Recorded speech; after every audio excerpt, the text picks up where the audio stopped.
I want to read to you your symptoms on day 1, and this was back in the last summer. And you said that you would sometimes have 2 BMs a day, or you would have 10. It would just be random. Yeah, completely random. Random. And then you had chronic diarrhea, and then you would have either no pain or be 7, 8 out of 10 bad. It was very volatile. It was just random.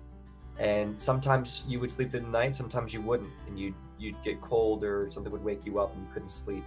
But you had good energy. And then you also had pretty severe joint pain.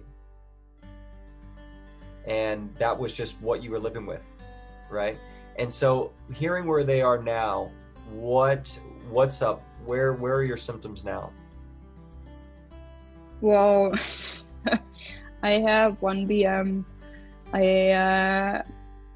It's not tied to any emotions anymore, or not so much. That's why for me it was like sometimes I had good days, sometimes I had extremely bad days, because it was just it was really heavily tied to emotions, and I learned to differentiate that. As I said, like for me it was a lot a mental process, because I was so strict about everything else already. And yeah, I don't have joint pain anymore. I went on a bike ride this morning. I went climbing yesterday. Do you worry about where a restroom is?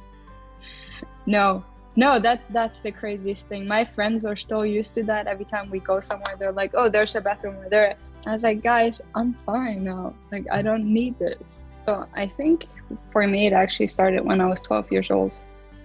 I just wasn't really aware of that. And I've been pushed around from doctor to doctor to doctor until I was 15 years old, and no one could really find anything. At one point, it didn't matter what I was eating. It was all just the same. So even if I was just eating potatoes for a week straight, it didn't change. Like nothing seemed to work. And I realized that there are actually other people out there who understand me, and that my symptoms are somewhat not completely abnormal. And even though there's so many different symptoms, it comes down to one thing. I think that was the most important talk ever. Being understood and know that there's like, a guide, a help that can get you through that. What happened when we really critiqued it to you? What happened to your symptoms? I mean, I felt like it was like this. Yeah, they changed pretty fast. You remember when I was really sick after we tried the antipathogen, and I was like, this is the worst point. And you said, give it 3 days or 4 days, and 3 days later, I was back to normal and fine. What did your doctor, I mean, you've seen this doctor for years. What did your doctor say when she saw all those changes? What were their thoughts? Oh, my doctor is still amazed every time I go back.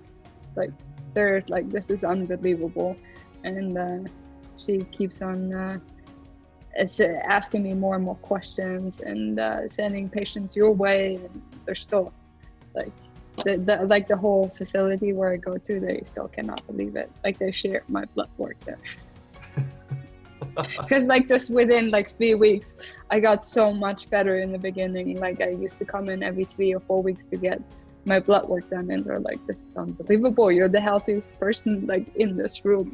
I learned to listen to my body so much that I know when I can have everything, and then there are days where I'm like, I know I could, but I don't want to, because it feels better, but it's not like, oh, you can't have this anymore because you're gonna get sick automatically. I was like, no, if I feel like it, like if my body tells me I want to have, I don't know, a burger, then I can have a burger. So you feel like you could eat anything if you wanted to?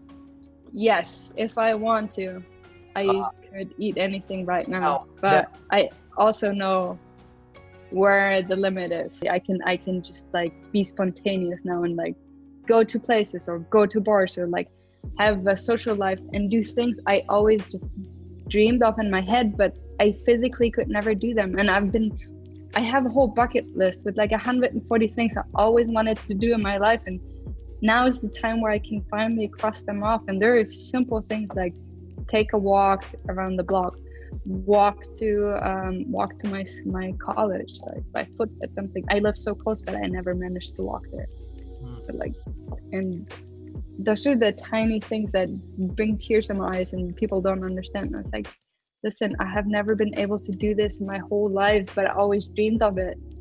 And now I can do it. And that's because I committed to it. I am the best version I could be of myself. I have never been so happy in my whole life. And this is like, not just my Crohn's, this is mentally, like I'm in the best place and my life is coming together.